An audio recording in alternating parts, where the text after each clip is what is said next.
Magandang araw mga bata. Sa araw na ito ay may bago tayong aralin sa MAPE Arts 5, Unang Markahan, Module 3, na may paksang mga sinaunang gusali ng bansa. Ang mga sinaunang bagay o gusali ay bahagi ng kultura ng ating bayan. Kabilang dito ang mga moske at ang mga simbahan, mga lumang bahay, pati na rin ang mga museo at ilang tanggapan. Sa araling ito, sabay-sabay nating mailalarawan at mapapakita via PowerPoint presentation ang iba't ibang disenyo ng mga gusali sa ating bansa na ginamit ng ating mga ninuno. Maraming taon na ang nakalipas.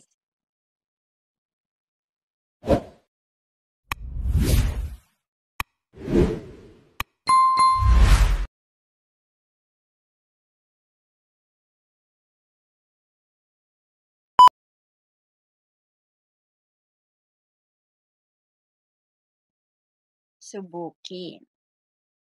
Panuto. Lagyan ng check ang maliit na kahon kung nakita mo na sa personal, sa libro o sa telebisyon ang mga larawang ito. Tapos, kilalanin ang bawat isa. Ilagay ang iyong sagot sa kahon na nasa ibaba ng larawan. I-pause ang video upang bigyan daan ng iyong pagsagot.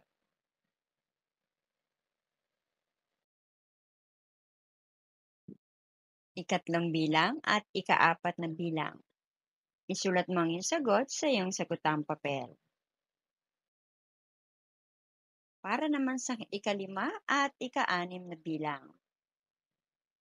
I-pause ang video upang bigyan daan ng iyong pagsagot. Tayo ay magbasto. Narito ang aking halimbawang sagot. Sa unang bilang, ito ay may check. Nakita ko na ito sa personal. Ito ay Fort Santiago.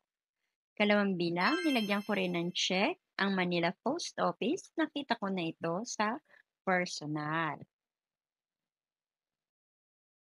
Sa ikatlong bilang, ito ay may check. Bahay na bato sa vegan. Nakita ko lamang ito sa larawan. Sa ikapat na bilang, ito ay may check. Bahay ni Gato Rizal. Nakita ko na ito ng personal. Sa ikalimang bilang, ito ay may check. Manila Cathedral. Ito ay nakita ko sa telebisyon at libro. Sa ikanim na bilang, ito ay may check.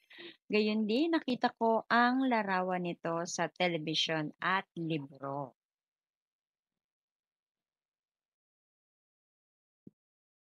Ano-ano ang mga mahalagang bahagi o elemento na nakikita mo sa disenyo ng mga gusali na nasa larawan 1 hanggang 6?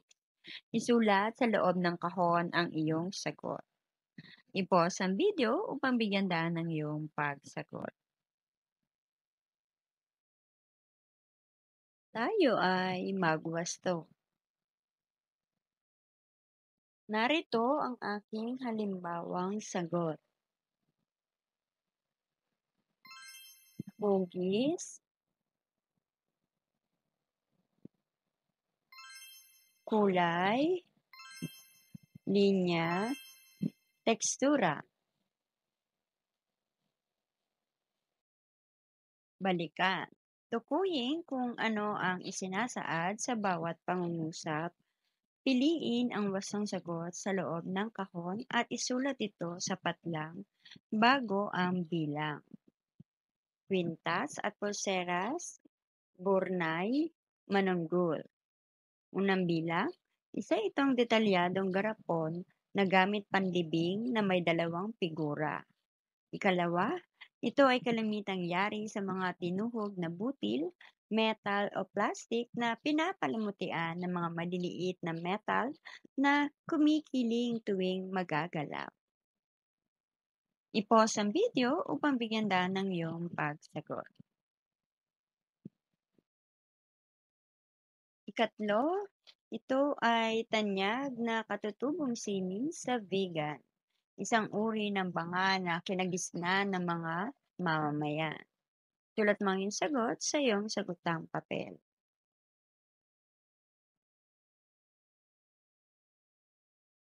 Narito ang ating kasagutan sa unang bilang, manunggul. Sa ikalawang bilang, kwintas at pulseras. Sa ikatlong bilang, ito ay burnay. Sana'y nakakuha ka ng 3 puntos. Tuklasin. Suriin kung ano ang inilalahad sa larawan. Masdan ang ating larawan. Una, ano ang nakita mo? Ikalawa, sa anong paraan inilalahad ang mga ito? Ikatlo, nasubukan mo na bang gumawa ng ganito? Ikaapat, ano kaya ang mga kailangan upang makagawa ng ganitong paglalahad? I-pause ang video upang bigyan daan ng iyong pagsipo. Tayo ay magwasto. Narito ang ating halimbawang sagot. Sa unang bilang, nakikita ko ang isang likhang sining. Sa ikalawang bilang, ang likhang sining ay may iba't ibang disenyo. Sa ikatlong bilang, ang halimbawang sagot ay opo, noong nakaraang aralin, ako ay gumuhit ng isang banga. Sa ikaapat na katanungan, kailangang pag-isipan ang kulay, hugis at linya na gagamitin sa paglikha. Pagmasdan ang larawan. Ito ay ang bahay kubo. Ang bahay kubo ay isang uri ng payak na tahanang kinagisnan nating mga Pilipino. Ito ay gawa sa mga kagamitang madalas nating makita sa kapaligiran tulad ng kawayan, dahon ng nyog, nipa, damong kugon at iba pang mga maaaring gamitin sa paggawa ng bahay. Nakatayo ito sa 4 na poste na kadalasang gawa mula sa matibay na kahoy o kawayan. Tunghayan ang susunod na larawan. Ito ang torogan sa mga pamayanan sa timog tulad ng Marawi. Ang torogan ay isang mahalagang tanawin. Ito ay isang bahay na malaking tirahan ng pinakamataas na antas ng tao sa kanilang lipunan. Gaya ng pinuno ng Maranao, ang datu. Ang turogan ay gawa sa kahoy at nakatayo sa malaking poste. Ito ay napapalamutian ng panolong.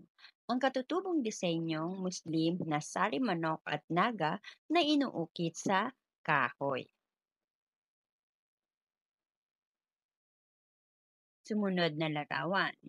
Yan ay ang palasyo ng Malacanang. Ang unang gusali ng Malacanang ay gawa sa bahay na bato. Ang mataas na kisame at mga nakakurbadang soleras nito ang naghahatid ng kapitapitagang anyo. Ito ang opisyal na tirahan ng Pangulo ng Bansa. Pinagaganda at pinaayos ito ng mga Pangulong naninirahan dito upang maging karapat-dapat na tahanan sa pinakamataas na opisyal. Ang sumunod na larawan ay ang bahay ni Gato Serizal. Dito makikita ang mga antigong bagay tulad ng pang-alis ng ipa ng palay, pungka o bentilador na nakalagay sa kisame at mga pansala ng tubig. Ang kabuuan ng bahay ay maluwang at maaliwalas.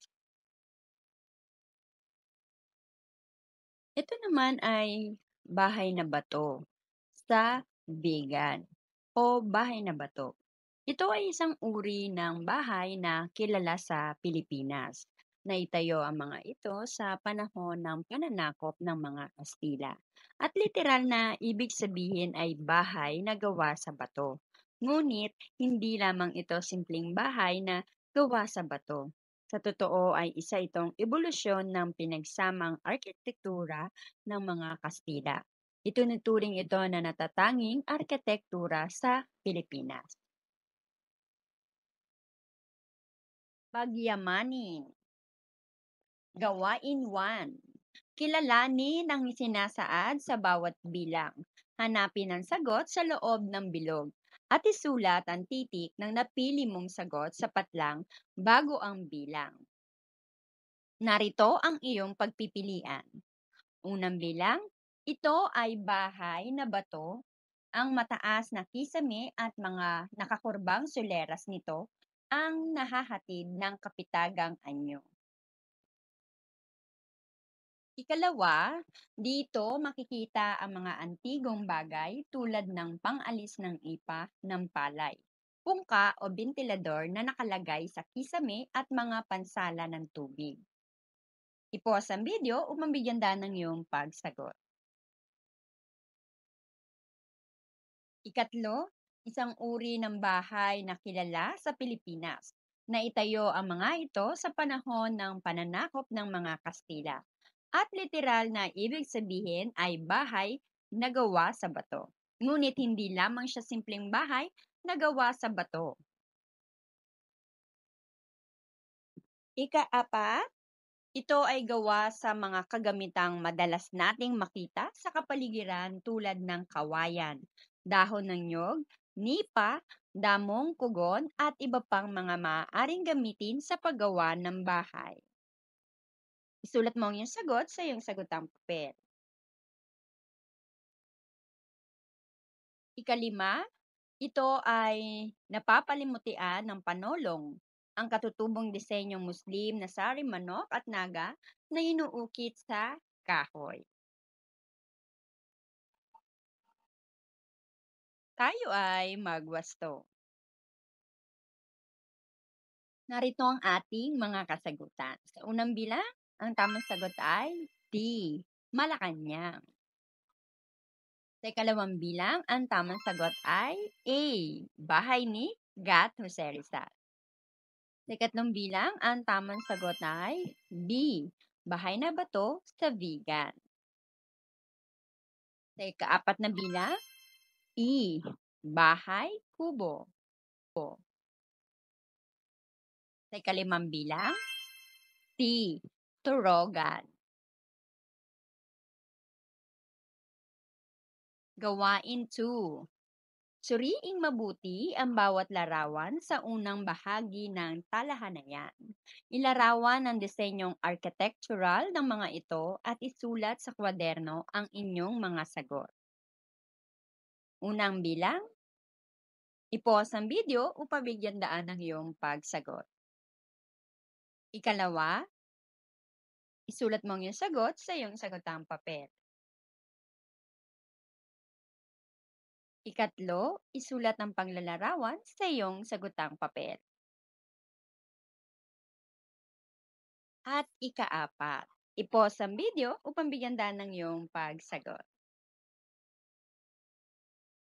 Tayo ay magwasto. Narito ang aking halimbawang sagot. Ang bahay kubo ay gawa sa mga kagamitang madalas nating makita sa kapaligiran tulad ng kawayan, dahon ng nyog, nipa, damong kogon at iba pang mga maaaring gamitin sa paggawa ng bahay. Sa ikalawang bilang, ang torogan ay gawa sa kahoy at nakatayo sa malaking poste. Ito ay napapalamutian ng panolong, ang katutubong disenyong Muslim na sari manok at naga na inuukit sa kahoy.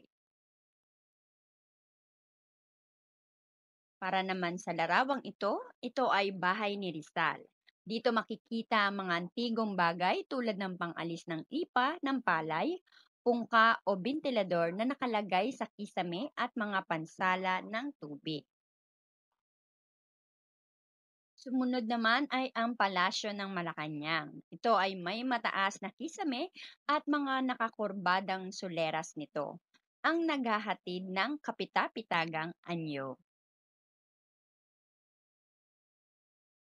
Gawain 3. Sumulat ng tula o sanaysay o salawikain na naglalahad kung paano mo mapahahalagahan ang mga sinaunang gusali at kagamitan sa inyong komunidad.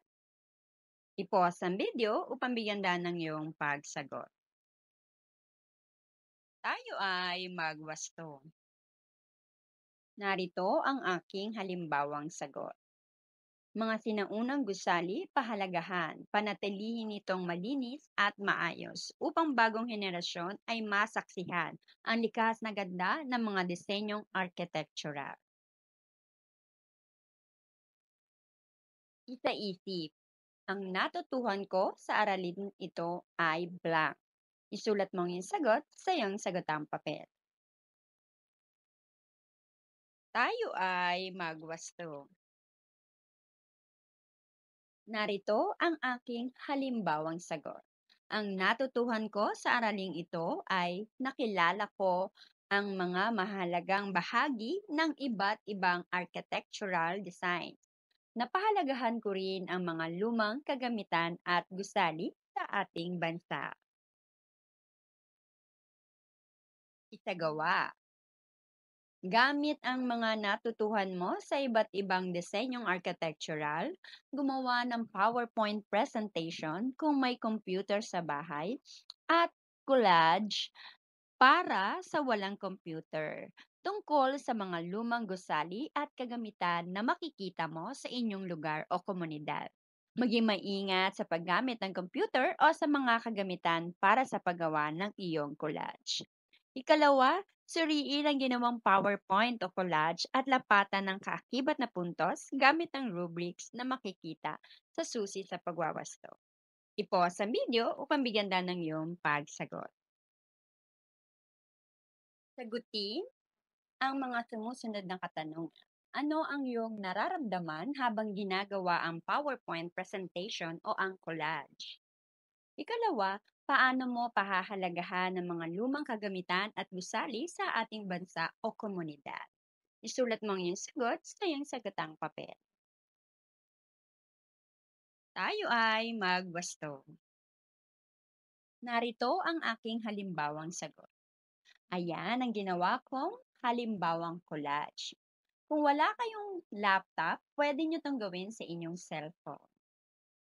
Narito ang ating kasagutan. Ako ay masaya at excited na pagandahin ang aking gawa. Sa ikalawang bilang, kapag ako ay dumayo rito, ito ay pananatilihin kong malinis. Tayahin.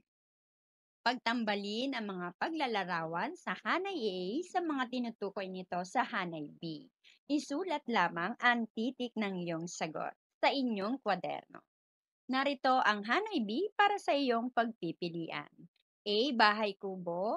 B. Bahay ni Gato Rizal. C. Bahay na bato sa Vigan. D. Torogan. E. Malacanang. Unang bilang para sa Hanay A, isang uri ng bahay na kilala sa Pilipinas. Naitayo ang mga ito sa panahon ng pananakop ng mga Kastila. At ang literal na ibig sabihin ay bahay na gawa sa bato. Ngunit hindi lamang siya simpleng bahay na gawa sa bato. I-pause ang video upang bigyan ng iyong pagsagot.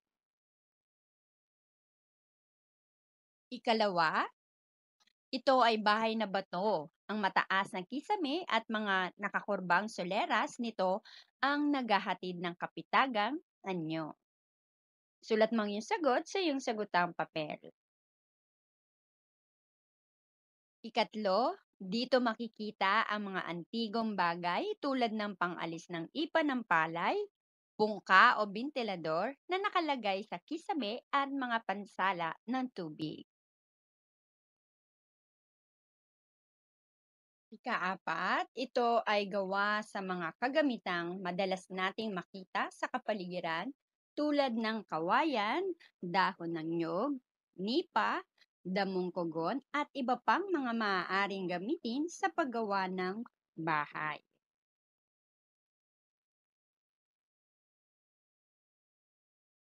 Ikalima, ito ay gawa sa kahoy at nakatayo sa malaking poste. Ito ay napapalimutian ng panolong, ang katutubong disenyong Muslim na sari manok at naga na inuukit sa kahoy. I-pause ang video upang bigyan ng iyong pagsagot. Kilalanin ang tinutukoy sa bawat katanungan. Sa loob ng kahon, letra lamang ang isulat sa patlang. Narito ang iyong pagpipilian. A. Torogan, B. Bahay Kubo, C. Bahay ni Rizal, D. Malacanang, E. Bahay na Bato sa Vigan. Para sa ika-6 na bilang, sa mga pamayanan sa timog tulad ng Marawi, ang blank ay isang mahalagang tanawin. Sa ika-7 bilang, ang blank ang opisyal na tirahan ng Pangulo ng Bansa. Isulat mo ang iyong sagot sa iyong sagotang papel. Ika-8, nakatayo ang blank sa 4 na poste na kadalasang gawa mula sa matibay na kahoy o kawayan. Ika-9, isang uri ng bahay na kilala sa Pilipinas ang blank na itinayo sa panahon ng pananakop ng mga Kastila. Ika-10, makikita sa blank ang mga antigong bagay tulad ng pangalis ng ipa ng palay, pungka o bentilador na nakalagay sa kisame at mga pansala ng tubig.